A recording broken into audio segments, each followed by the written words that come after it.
وحده لا شريك له وأشهد أن محمدا عبده ورسوله وشر الأمور محدثاتها وكل محدثة بدعة وكل بدعة ضلالة وكل ضلالة في النار اللهم صل على محمد وعلى آل محمد كما صليت على إبراهيم وعلى آل إبراهيم إنك حميد مجيد اللهم بارك على محمد وعلى آل محمد كما باركت على إبراهيم وعلى آل إبراهيم إنك حميد مجيد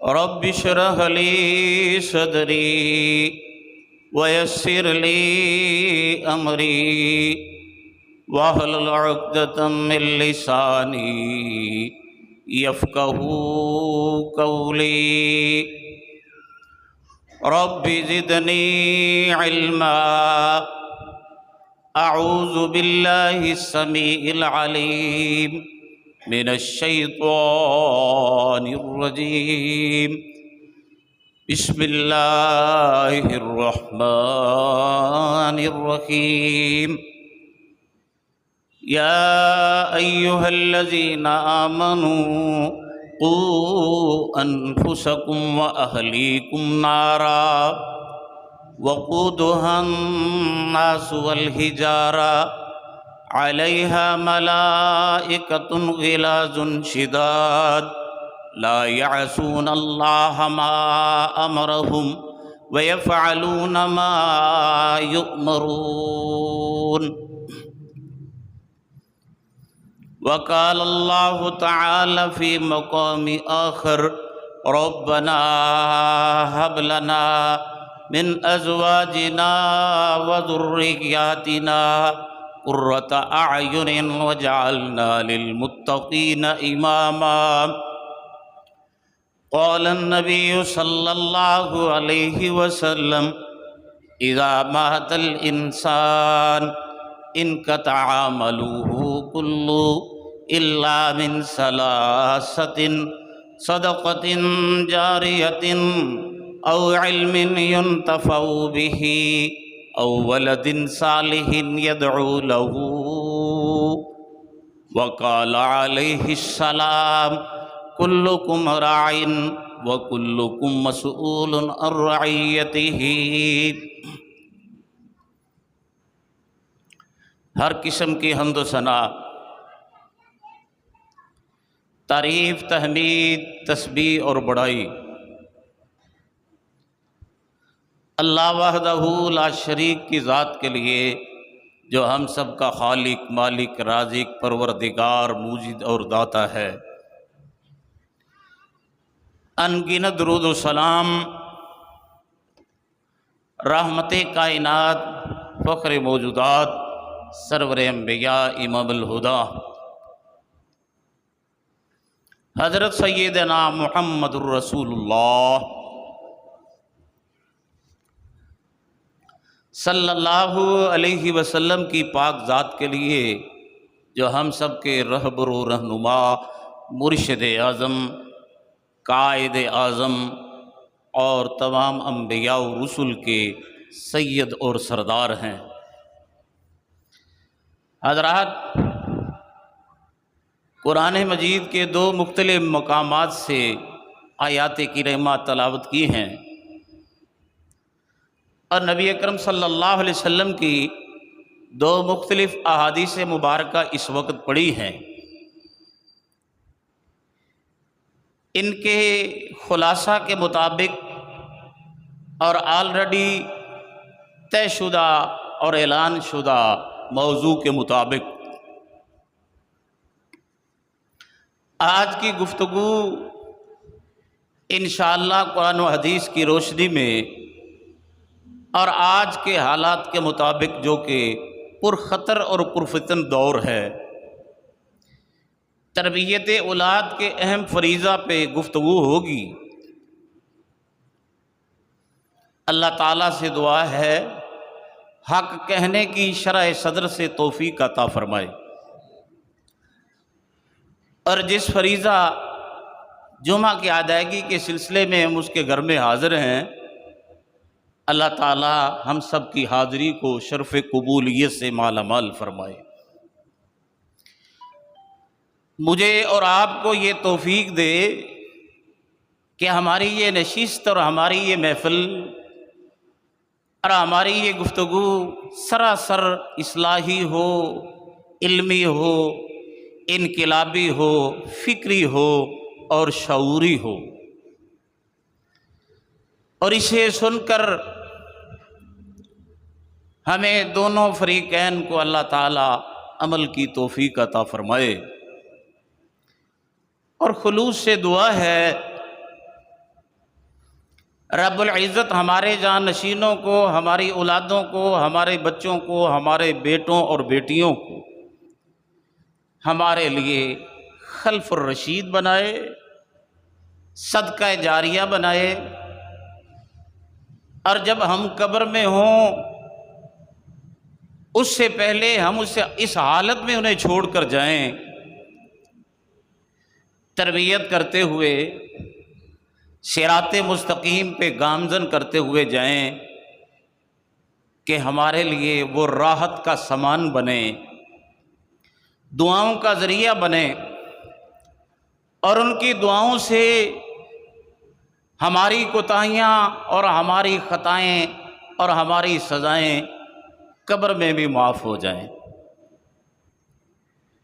کیونکہ نبی کریم صلی اللہ علیہ وسلم کی یہ حدیث مبارکہ ہے، ایک شخص کو قبر میں سزا ہوتی ہے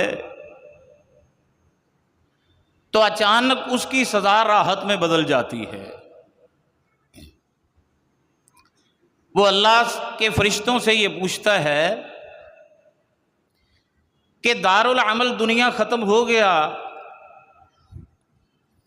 اور مجھ سے عمل کا موقع جاتا رہا، اب میں جہاں سے نیکیاں کر کے یہاں کام آنی تھی اس جہان سے بھی میں منقطع ہو گیا، میرا تو سلسلہ ٹوٹ گیا، اب یکا یک میری قبر کی سزا راحت میں کیوں تبدیل ہو گئی ہے؟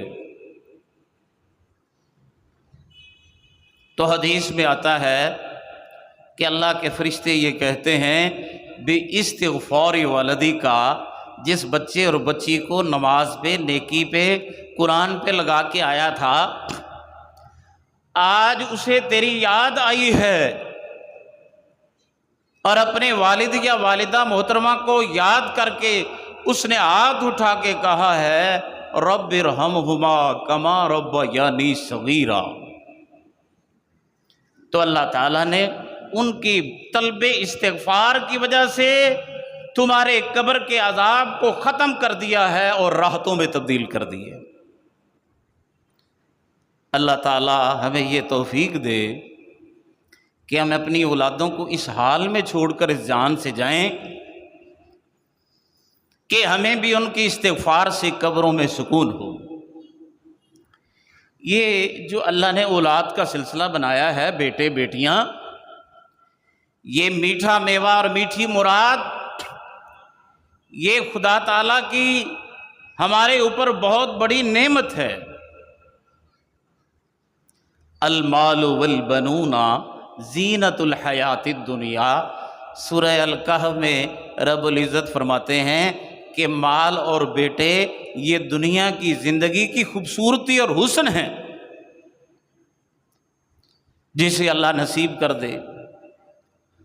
بہت سارے گھرانے ایسے دیکھے ہیں کہ جوڑے وہ برسا برس سے شادی شدہ ہونے کے باوجود اولاد کو ترس رہے ہوتے ہیں،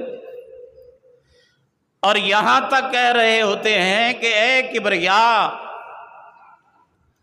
ہماری زندگی اجڑی ہوئی ہے، ویران ہے، اس گھر میں بچوں کی اٹکیلیاں نہیں ہیں، ہمارے پاس گھر ہے، گاڑی ہے، دولت ہے، مال ہے، پیسہ ہے، بینک بیلنس ہے، لیکن کھانے والے، مانگنے والے، ہم سے مطالبہ کرنے والے وہ نہیں ہے۔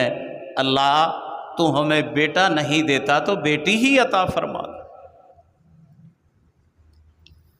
وہ در بدر کی خاک چھان رہے ہوتے ہیں، وہ ڈاکٹروں سے علاج معالجہ کرا رہے ہوتے ہیں، پیسہ لگا رہے ہوتے ہیں، دعائیں کرا رہے ہوتے ہیں، تو وہ گھر اجڑا ہوا، سونا سونا اور ویران ہے، جس گھر میں بچوں کی رونق نہ ہو۔ اللہ تعالیٰ جن کو بیٹے بیٹیاں دے وہ خوش ہوں اور اس نعمت عظمیٰ پہ اللہ تعالیٰ کا شکریہ بجا لائیں کہ اس نے ہماری گود کو ہرا کیا اور ہمارے گھر میں رونق پیدا کی، ہمارے جان نشین بنے اور ہمارے خلف الرشید۔ اور یہ اولاد انسان کی فطری کمزوری ہے، انسان یہ چاہتا ہے کہ میری نسل آگے بڑھے اور میرے بیٹے بیٹیاں ہوں اور میری فیملی آگے بڑھے۔ اللہ کے پیغمبر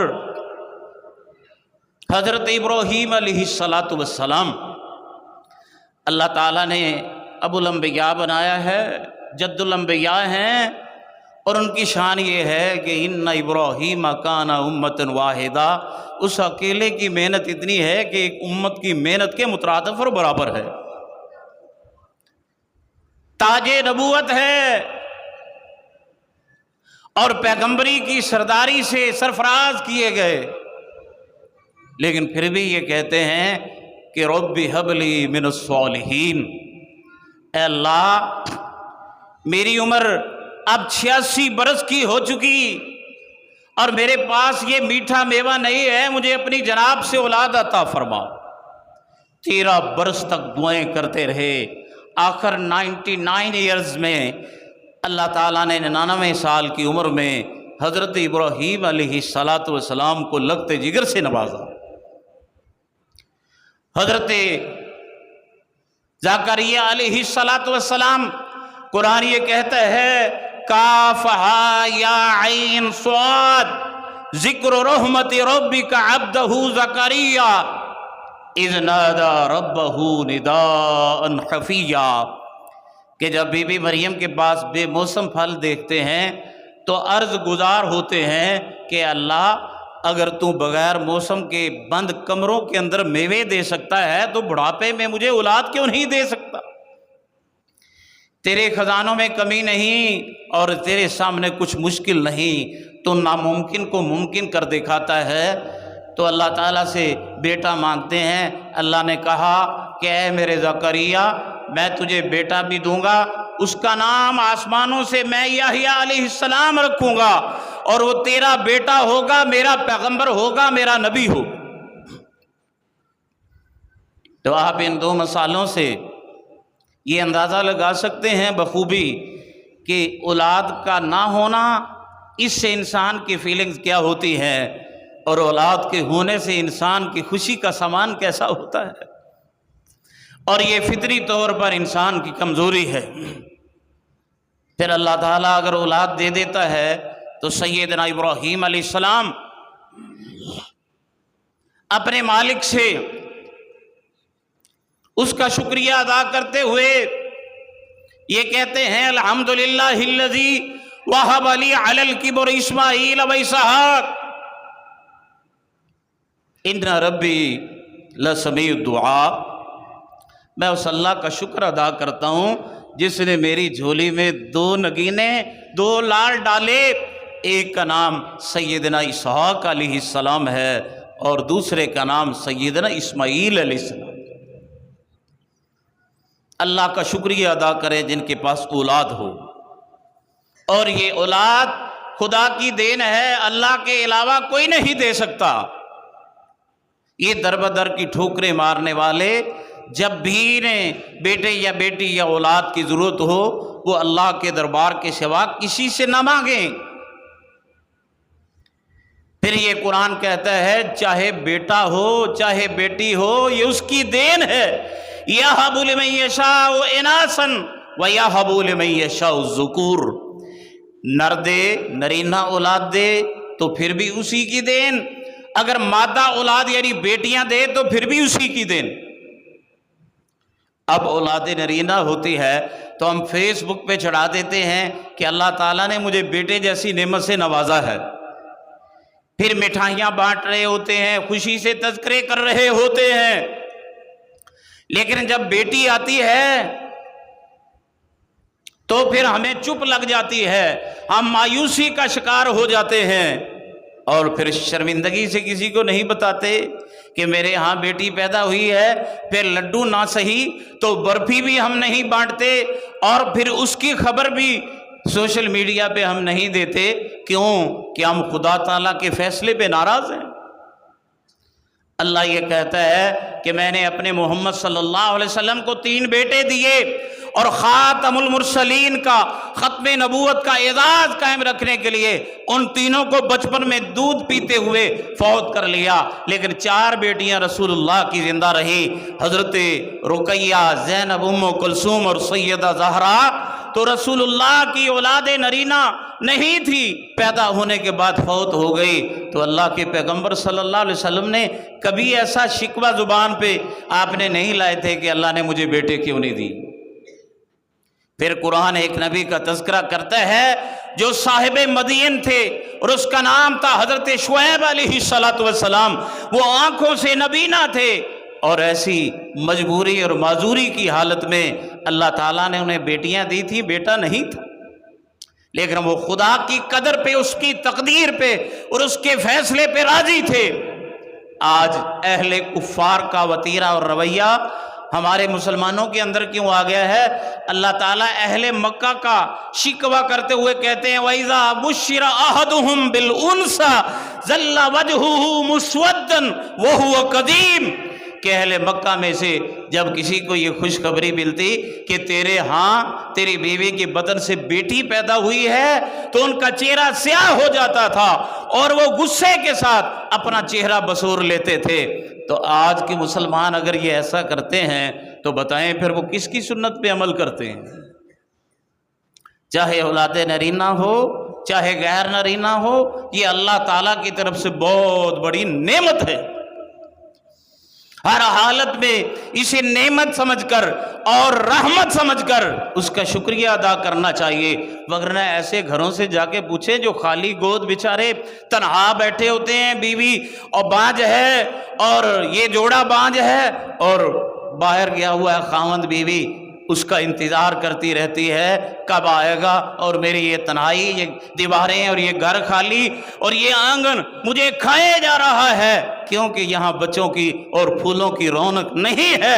اسی لیے محمد صلی اللہ علیہ وسلم نے حسنین کریمین جب آپ کے آنگن میں کھیلتے تھے تو رسول اللہ یہ کہتے تھے ہما ریحانیا فی الدنیا، یہ دنیا میں میرے مہکتے ہوئے 2 پھول ہیں، جس طرح پھولوں سے انسان کا دماغ معطر ہو جاتا ہے، اس طرح بیٹے بیٹیوں سے، اولاد سے، ان کی خوشبو سے انسان کا دماغ معطر ہو جاتا ہے۔ یہی وجہ ہے کہ نبی رحمت صلی اللہ علیہ وسلم اپنے بچوں کو چومتے تھے، چاٹتے تھے، پیار کرتے تھے، شفقت کرتے تھے، محبت کرتے تھے، انہیں سونگا کرتے تھے۔ اور اقرا بن حابس نے ایک مرتبہ رسول اللہ کو دیکھا حسنین کریمین کو پیار کرتے ہوئے، تو کہتا ہے میرے 10 بیٹے ہیں، میں نے کبھی اس طرح لاڈ اور شفقت، محبت اور پیار، چوما چاٹا اور محبت کا اظہار نہیں کیا ہے، سونگا نہیں ہے۔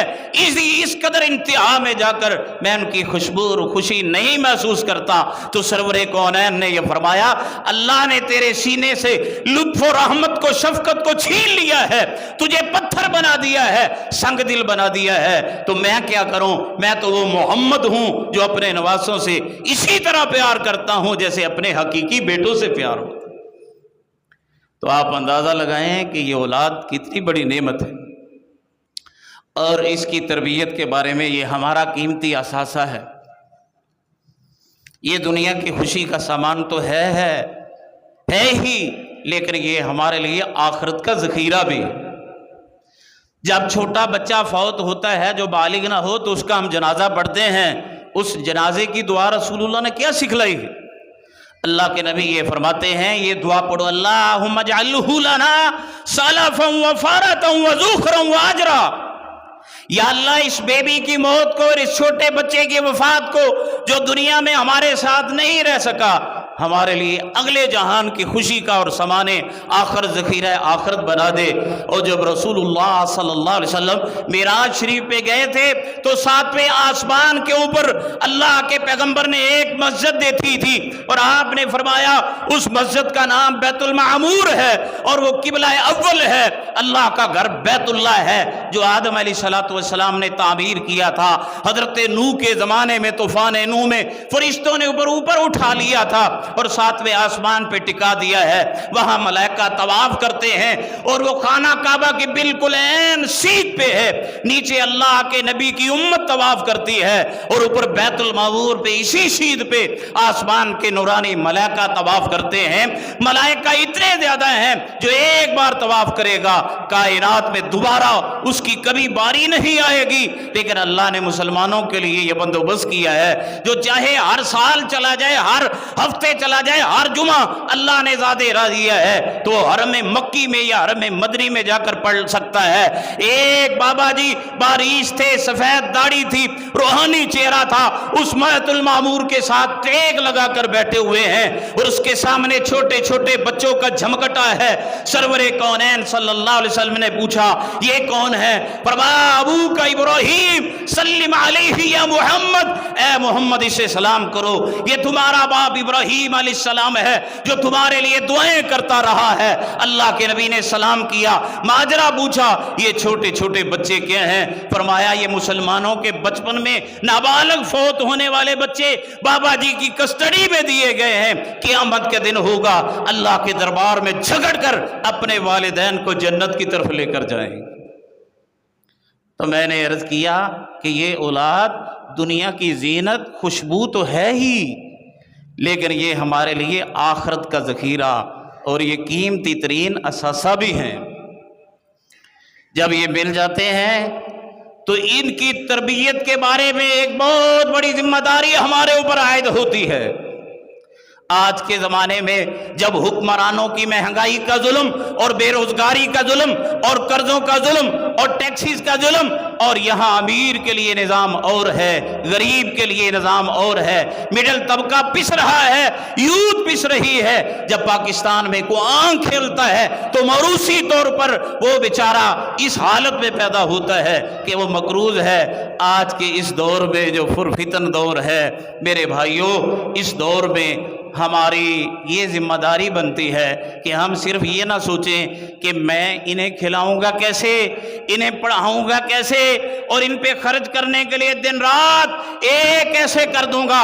کتاب زندگی سے، اپنی زندگی کی ڈائری سے اولاد کی تربیت کا پیج مت اکھاڑ پھینکو اور اسے نظر انداز مت کرو، اسے اگنور مت کرو، اسے آخری ترجیح پہ یا کسی بھی ترجیح پہ مت رکھو، وگرنہ ایک ایسا سیلاب آ رہا ہے جو تمہاری اولادوں کے جذبات سے کھیلتے ہوئے انہیں ایموشنل کر کے، انہیں ٹشو بنا کر مس یوز کر لیں گے، اور اپنے سیاسی مقاصد کے لیے، اپنے مذموم عزائم کے لیے انہیں استعمال کر کے پھینک دیں گے۔ وہ نہ گھر کے رہے، نہ گھاٹ کے رہے، نہ تمہارے رہے، نہ نبی کی امت کا فخر رہے، نہ اس دین کے رہے، نہ ان مسجدوں کے رہے، نہ اس ملک و قوم کے رہے، نہ ملت اسلامیہ کے رہے، اور نہ محمد صلی اللہ علیہ وسلم کی امت کا فخر رہے۔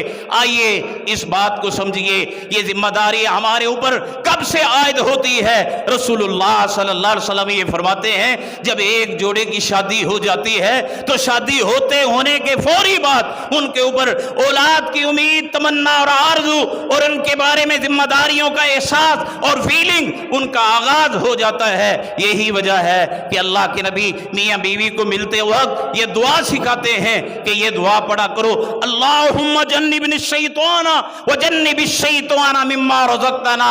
یا اللہ ہمیں شیطان کی شرارتوں سے، گمراہیوں سے، تباہ مکاریوں سے، وسوسوں سے، اس کے آلوں سے، اس کے جال سے ہمیں محفوظ فرما، اور ہماری ازدواجی زندگی کے نتیجے میں جو بیبی اور جو بچہ بچی ہمارے پاس آئے اسے بھی شیطان کے شر سے محفوظ فرما۔ اب آپ فیلنگز کا اندازہ کریں کہ اولاد کی تربیت کے بارے میں اور ذمہ داری کے احساس کے بارے میں کتنے پہلے جا کر یہ ذمہ داری شروع ہو جاتی ہے۔ پھر اللہ کے نبی یہ دعا سکھلاتے ہیں کہ پیرنٹس کو، ماں کو اور والد کو ہمیشہ ابتدا سے یہ دعا کرنی چاہیے، ربنا ہب لنا من ازواجنا وذریاتنا قرۃ اعین واجعلنا للمتقین اماما۔ یا اللہ ہمیں ایسی اولاد نصیب فرما، ایسا بیٹا یا بیٹی نصیب فرما جو ہمارے لیے آنکھوں کی ٹھنڈک ہو، متقین کا امام ہو، وہ پرہیزگار ہو، وہ اللہ کا ولی ہو۔ اگر بیٹی ہے تو باپردہ ہو، اگر بیٹا ہے تو یہ دونوں حیا والے ہوں، ہمارا ادب کرے، احترام کرے، دین کی راہ پہ چلیں، جنت کی راہ پہ چلیں، صراط مستقیم پہ چلے، ان کے اندر شائستگی ہو، ان کے اندر اخلاق ہو، وہ اعلیٰ صفات کے مالک مسلمان ہوں۔ اللہ کے نبی محمد صلی اللہ علیہ وسلم نے بہت پہلے ہمیں دعائیں سکھلا دی۔ اب آئیے، جب یہ ازدواجی زندگی کے نتیجے میں ہماری گود میں آ گئے تو پھر ہماری باقاعدہ عملی طور پر ذمہ داری شروع ہو گئی ہے۔ باقاعدہ ذمہ داری کیا شروع ہوگی؟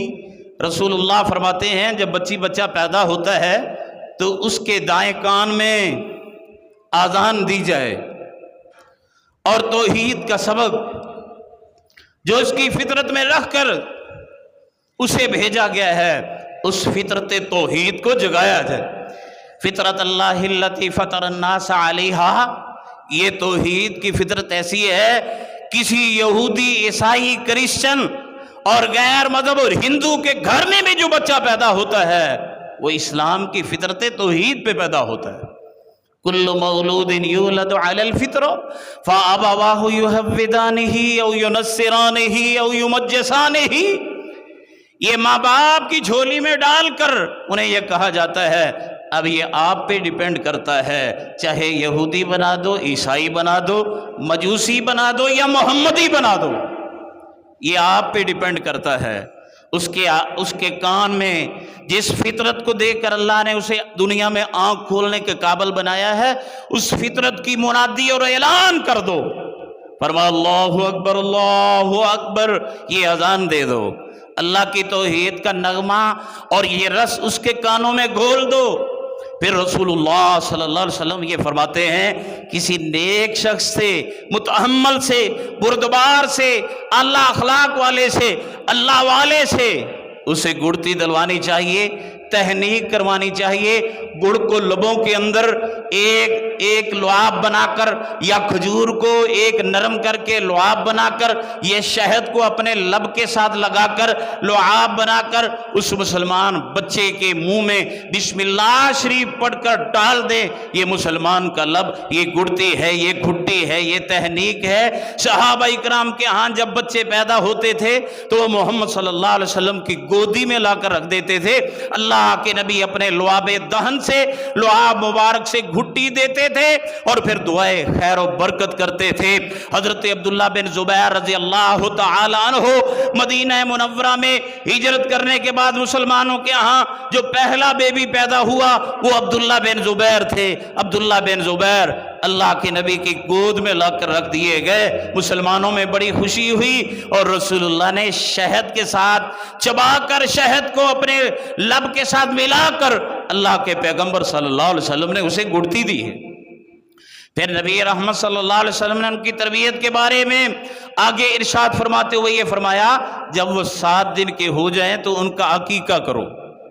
اس کے بارے میں یہ حدیث ہے ان الغلام شاتانی وعن الجاریت شاتن، اگر بچہ ہے تو اس کی طرف سے 2 بکریاں جانور عقیقے کے طور پر صدقہ کیا جائے، اگر بیٹی ہے تو اس کی طرف سے 1 جانور صدقہ کیا جائے۔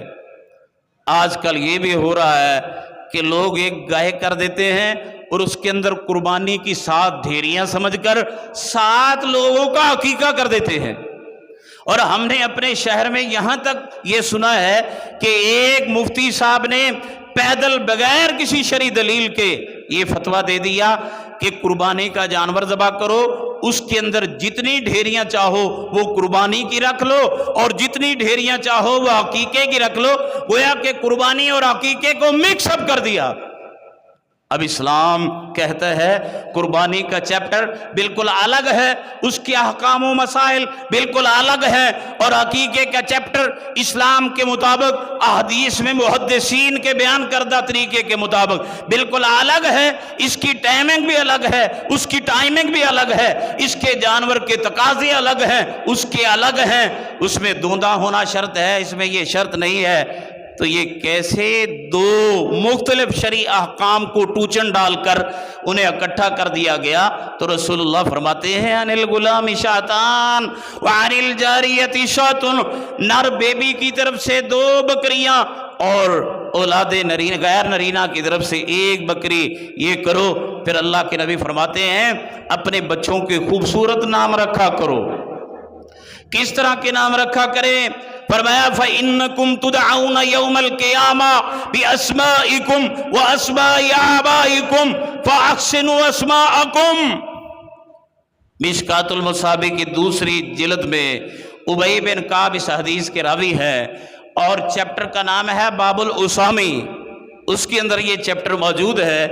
میں نے یہ اس لیے مسئلہ واضح کیا کہ کچھ لوگ تفرقے کو بنیاد بنا کر اور فقہ کو بنیاد بنا کر تعصب کی اینک سامنے رکھ کے یہ کہتے ہیں کہ نہیں جی قیامت کے دن جب اللہ کے دربار میں عدالت الہی میں معاشر میں حساب کے لیے بلایا جائے گا، بندے کو اس کی ماں کی ولدیت سے بلایا جائے گا، اور اس کی دلیل یہ دیتے ہیں کہ اللہ نے قرآن مجید میں یہ کہا ہے یا عیسیٰ ابن مریم، اور پھر یہ دلیل دیتے ہیں کہ حضرت آدم علیہ السلام کے والد نہیں ہیں، ماں نہیں ہے، تو بتلاؤ آدم علیہ السلام کو کیسے بلایا جائے گا، ان کے تو باپ ہی نہیں۔ اب یہ دونوں مسئلے استثنائی ہیں، باقی مسئلہ پورے جہان کی مخلوقات کے لیے یہ ہے کہ رسول اللہ کا فرمان ہے فَإِنَّكُمْ تُدْعَوْنَ يَوْمَ الْقِيَامَةِ بِأَسْمَائِكُمْ وَأَسْمَاءِ آبَائِكُمْ، اپنے بیٹوں اور بیٹیوں کے اچھے نام رکھو، تمہیں قیامت کے دن تمہارے ناموں سے اور تمہارے باپ کی ولدیت سے اللہ کے دربار میں آواز دی جائے گی۔ یہ صحیح مسئلہ ہے۔ ماں کے نام سے آواز دیے جانا یہ مسئلہ شرعی مسئلہ اور حدیث کے مطابق نہیں ہے، یہ فقہ کے مطابق تو ہو سکتا ہے، حدیث کے ساتھ یہ ٹیلی نہیں ہوتا۔ فرمایا نبیوں کے نام پہ نام رکھو۔ یہ بعض اوقات لوگ یہ نام رکھنے میں بھی شرک کر جاتے ہیں۔ نام کیسے رکھ دیتے ہیں؟ عبد حسین یعنی حسین کا بندہ، نام کیا رکھ دیتے ہیں؟ یہ عبد الرسول یعنی رسول کا بندہ، نام کیا رکھ دیتے ہیں؟ کسی بابے کے ساتھ نسبت کر کے اس کا بندہ یا اس کا غلام۔ تو حقیقت یہ ہے اللہ کے نبی نے فرمایا اچھے اچھے معنوں والے نام رکھو، اور جس ناموں کے اندر شرک نہ ہو وہ نام رکھو۔ انبیاء کے نام، صحابہ اکرام کے نام، حسنین کریمین کے نام، اور پوری روئے زمین کے ناموں میں سے فرمایا ان احب الاسماء الی اللہ عبداللہ و عبد الرحمن، کائنات کے تمام ناموں سے محمد رسول اللہ فرماتے ہیں 2 names are super name۔ وہ کون سے ہیں؟ ایک عبداللہ اور دوسرا عبد الرحمن۔ تو اچھے نام رکھنے چاہیے۔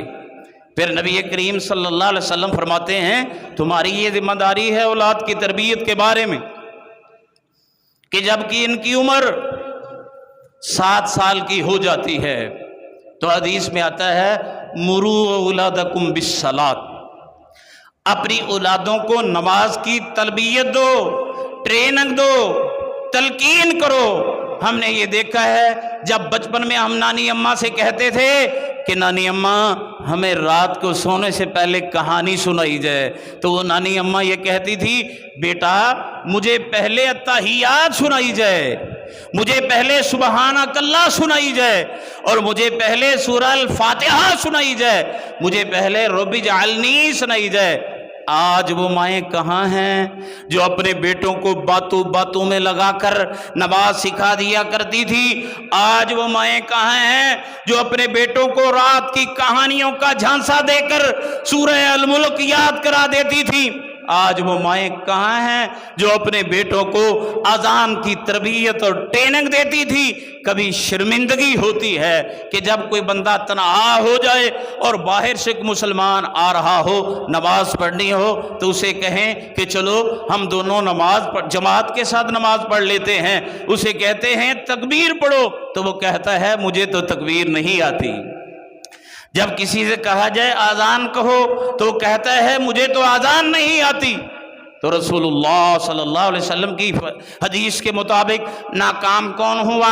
ماں ناکام ہوئی، باپ ناکام ہوا، والدین ناکام ہوئے، یہ جوڑا ناکام ہوا، ابا اور امی ناکام ہوئے۔ حضور فرماتے مروا اولادکم بالصلاۃ وہم ابناء 7 سنین، جب 7 سال کی عمر ہو جائے انہیں نماز کی تربیت دو، ٹریننگ دو، مسجدوں میں لے کر چلو، وضو اپنے سامنے کرواؤ، گھر سے وضو کرواؤ۔ وَضْرِبُوهُمْ وَفَرِّقُوا بَيْنَ مَضَاجِعِهِمْ وَهُمْ أَبْنَاءُ 10 سنین، اور جب 10 سال کی عمر ہو جائے چارپائیاں الگ کر دو، بستر الگ کر دو، 2 بیٹوں کو بھی اکٹھا مت سونے دو اور 2 بہنوں کو بھی اکٹھا مت سونے دو۔ ایک بھائی اور بہن کو 10 سال کی عمر کے بعد اکٹھا مت سونے دو، چارپائیاں خریدو، بستر الگ کر دو، نبی کی حدیث پہ عمل کرو، فتنوں سے بچ جاؤ گے، شیطان سے بچ جاؤ گے۔ وَضْرِبُوهُمْ، اگر وہ 10 سال کی عمر میں نماز نہیں پڑھتے ہیں تو انہیں مارو، تعدیبی کاروائی کرو، ڈانٹ پلاؤ، سرزنش کرو، ہلکی پھلکی سزا دو تاکہ یہ مسجد میں آ کر نمازی بن جائے۔ آج ہماری ریٹ کمزور ہوئی ہے کہ نہیں ہوئی؟ آج بچہ سکول نہیں جاتا تو ہم سٹرکٹلی نوٹس لیتے ہیں، کالج نہیں جاتا تو ہم سٹرکٹ ہو جاتے ہیں، یونیورسٹی کا سمیسٹر مس کر دیتا ہے تو ہم سختی دکھاتے ہیں، دکان پہ نہیں جاتا تو ہم اس کے خلاف ناراض ہو جاتے ہیں۔ لیکن اگر وہ فجر کے وقت سویا رہتا ہے تو نہ ماں ناراض ہوتی ہے نہ باپ ناراض ہوتا ہے، ظہر اور عصر کو مغرب و عشاء کو ضائع کر دیتا ہے تو کوئی نہیں پوچھتا، ماں نہیں کہتی بیٹی تم نے فجر کی نماز نہیں پڑھی، میں نے تیرے ہاتھوں کا کھانا نہیں کھانا، تیرے ہاتھ کے دھلے ہوئے کپڑے میں نہیں پہنوں گی، کیوں کہ تو میری بے نماز بیٹی ہے۔ آج ضرورت اس بات کی ہے میرے بھائیوں، میرے بزرگوں اور میرے اماؤں اور میری بہنوں، آج ہم اس دنیا سے چلے جائیں گے، یہ جگہ مسجد کی خالی ہو جائے گی، تو ان مسجد کی جگہ کے لیے جان نشین پیدا کرو۔ تمہارا بیٹا، تمہارا پوتا، تمہارا نواسا اور تمہارا چھوٹا بھائی یہ مسجد میں نہ آئے، سب سے بڑا نقصان ہے، سب سے بڑی نحوست ہے۔ آج ہر اڈا، ہر اسٹیشن آباد ہے، شادی گھروں میں جھمکٹے اور ہجوم ہیں، ریلوے اسٹیشن بھرے ہوئے ہیں، اور آج سکولوں کالجز میں ایڈمیشن کے لیے جائیں، اچھے سکولوں میں بینچ نہیں ملتا، جگہ اویلیبل نہیں ہے، اتنی گنجانی ہے، اتنی نبی کی امت بڑھ رہی ہے، لیکن جب مسجدوں میں جاؤ تو دیکھو کہیں ایک صف نظر آتی ہے، کہیں 5 نمازی نظر آتے ہیں، کہیں 10 نمازی نظر آتے ہیں۔ جب فجر کے لیے بابا تہجد کے لیے آتا ہے تو وہ کیوں نہیں سوچتا کہ میرا بیٹا کہاں ہے، میرا پوتا کہاں ہے؟ وہ 5 وقت کی نماز پڑھتا ہے تو وہ کیوں نہیں سوچتا کہ میری نسلیں کہاں ہیں؟ آج یوتھ، نوجوان مسجدوں سے بیگانے ہو رہے ہیں، دین سے ناتا توڑ رہے ہیں، آج ان کے اندر شدت پسندی آ رہی ہے، نیگیٹو ایٹیٹیوڈ آ رہا ہے، منفی رجحان آ رہا ہے، آج تحمل کی کمی ہے، چھوٹی چھوٹی باتوں پہ یہ آگ بگولا ہو جاتے ہیں، یہ شوٹ کر دیتے ہیں، یہ کرائمز کی طرف بڑھ رہے ہیں، یہ کرمینل بن رہے ہیں۔ ہماری معاشرہ اور سوسائٹی اسلامک سوسائٹی ہے، اسلامی جمہوریہ پاکستان ہے۔ وہ مجھے غالب کا ایک شعر یاد آ گیا، مرزا غالب یہ کہتا ہے مسجد ویراں دیکھی، مسجد ویراں دیکھی تو خوش ہوا غالب۔ ذرا تھوڑی سی توجہ کریں گے تو یہ شعر سمجھ آئے گا۔ مسجد ویراں دیکھی تو خوش ہوا غالب، میری طرح خدا کا بھی کھانا خراب ہے۔ غالب کہتا ہے میں لوگوں کے بیہیویئر سے پریشان ہوا کہ لوگ میرے ساتھ مس بیہیو کرتے ہیں، منافقت کرتے ہیں، جھوٹ بولتے ہیں، دھوکہ دیتے ہیں، تو میں اسی پریشانی کے اندر اللہ کے گھر میں چلا گیا۔ تو میں اللہ کے گھر میں گیا تو میں تھوڑا سا مطمئن ہوا، مسجد ویراں دیکھی تو خوش ہوا غالب، میں تھوڑا سا مطمئن ہوا کہ میری طرح خدا کا بھی کھانا خراب ہے۔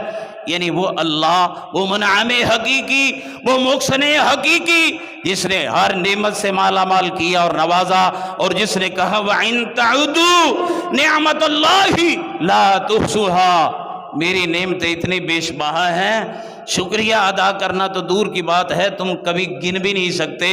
غالب جس اللہ کی اتنی نعمتیں ہیں اس کے گھر کے ساتھ عبادت کے مسئلے میں لوگوں کا یہ رویہ ہے، اگر تیرے ساتھ ایسا رویہ ہو گیا ہے تو کیا دور بات ہے، کیا پریشانی۔ اور اقبال یہ کہتا ہے مسجد تو بنا دی شب بھر میں، ایمان کی حرارت والوں نے، اللہ کا گھر بن رہا ہے، کسی نے سیمنٹ دے دیا، کسی نے دروازہ دے دیا، کسی نے پنکھا دے دیا، کسی نے لاؤڈ اسپیکر دے دیا، کسی نے اینٹیں دے دی، کسی نے کرش دے دی، بنا دیا۔ مسلمانوں کو مسجدوں سے محبت ہے، مسجدیں تو بنا دی شب بھر میں، ایمان کی حرارت والوں نے، من اپنا پرانا پاپی ہے، برسوں سے نمازی بن نہ سکا۔ بن تو گئی ہیں، انہیں آباد کون کرے گا؟ جب ہمارے بچے ہی بے نماز ٹھہریں گے تو ہم مر جائیں گے، یہ خالی ہو جائیں گی، انہیں آباد کون کرے گا؟ آئیے میں تمہاری ملاقات ایک عظیم باپ سے کرواتا ہوں۔ آپ اور میں باپ ہیں، لیکن عظیم باپ بننا ذرا مشکل ہے، ایک ذمہ دار باپ بننا ذرا مشکل ہے، ذرا غور کریں۔ باپ کا نام ہے حضرت ابراہیم علیہ السلام، سب کہیں علیہ السلام۔ اللہ نے یہ کہا میری طرف سے یہ اسائنمنٹ ہے آزمائش کی کہ فیملی کو لو، حجاز کے ڈیزرٹ میں، صحراؤں اور بیابانوں میں، یہاں زندگی کا نام و نشان تک نہیں ہے، کالے پہاڑ ہیں، وہاں چھوڑو۔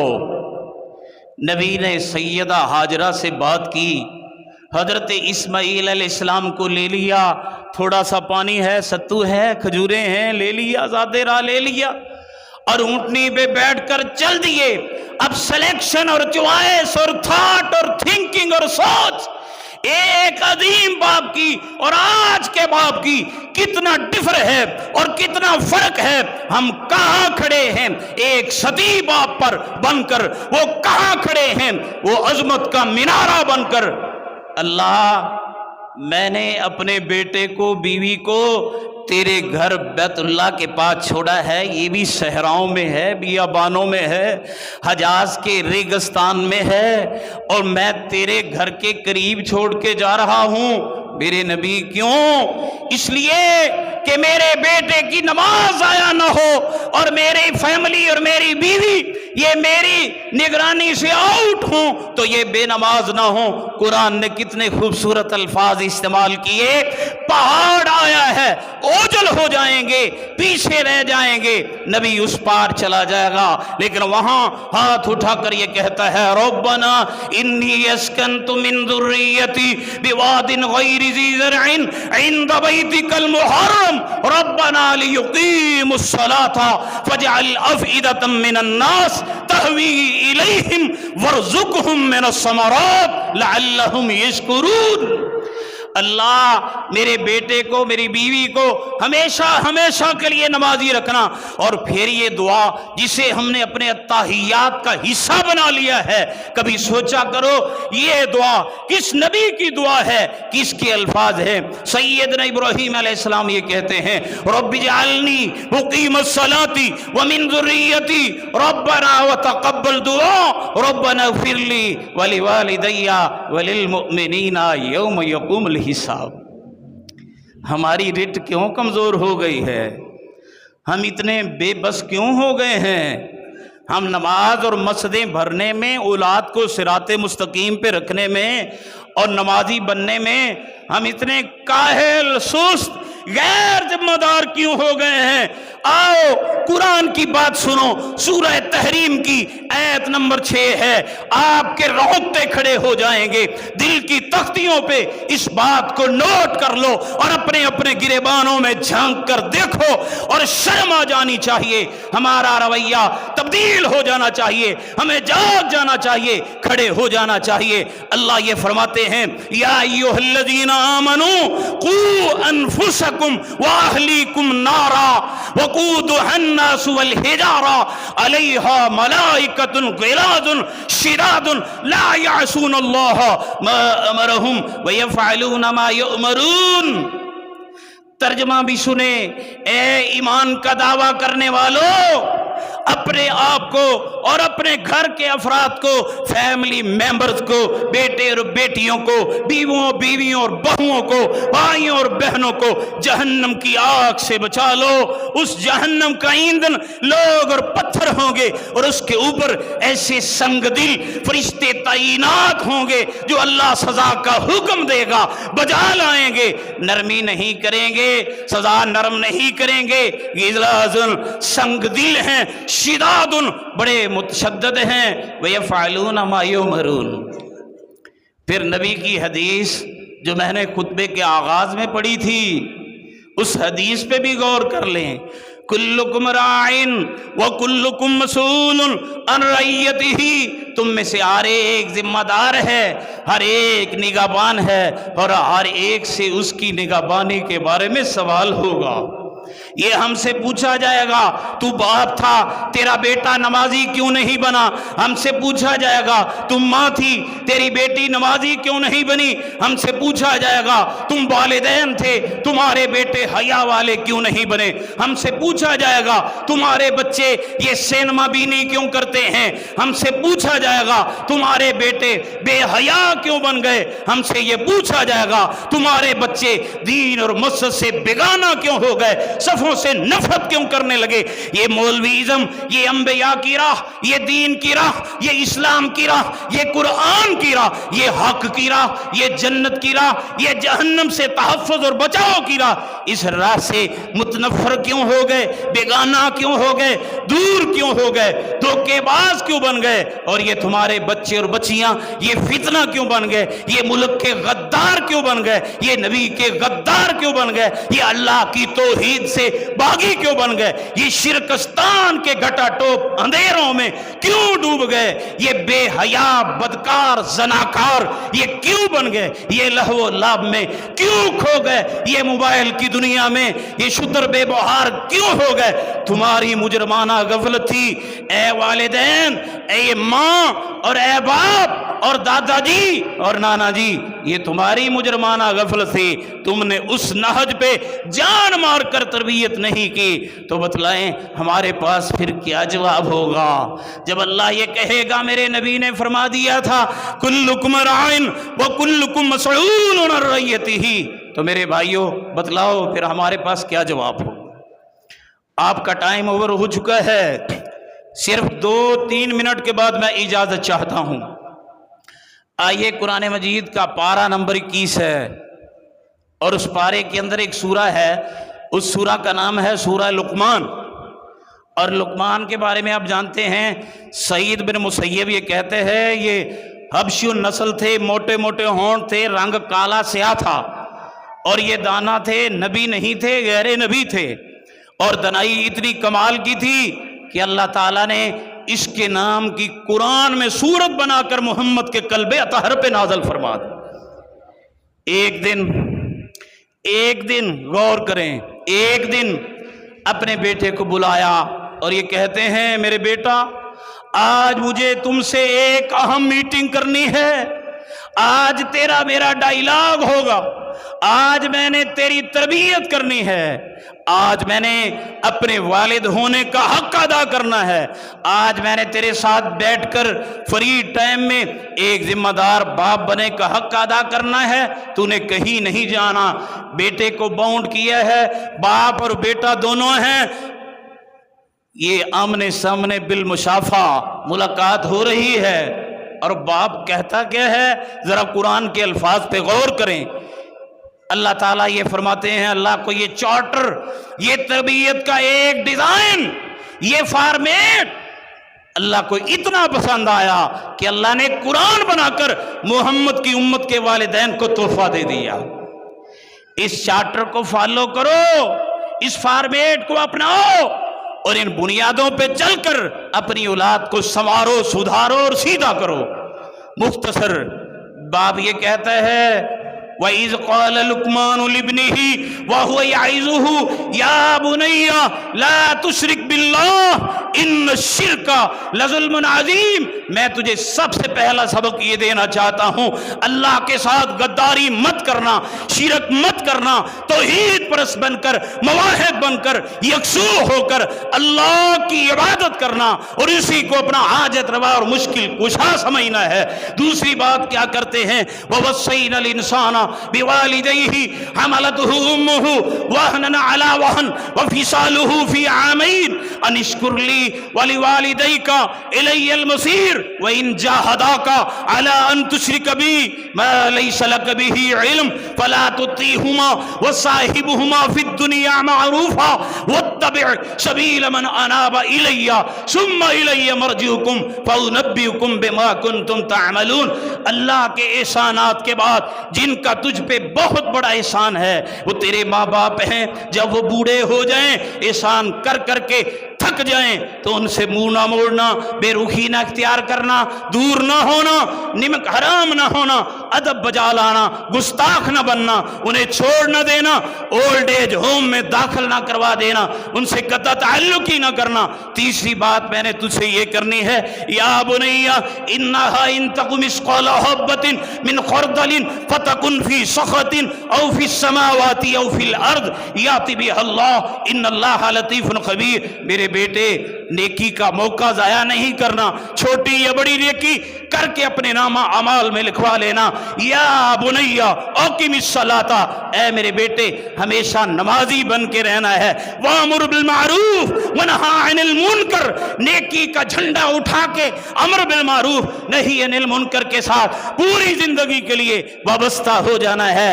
اے میرے بیٹے واصبر علی ما اصابک ان ذلک من عزم الامور، یہ زندگی نشیب و افراز کا نام ہے، اپس اینڈ ڈاؤنز کا نام ہے، خوشی اور غمیوں کا یہ مرکب اور منبع ہے۔ اس کے اندر جب غمیاں آئیں، دکھ آئیں، صبر کرنا ہے، عظیم الہمت آدمی بن کے زندگی بسر کرنا ہے۔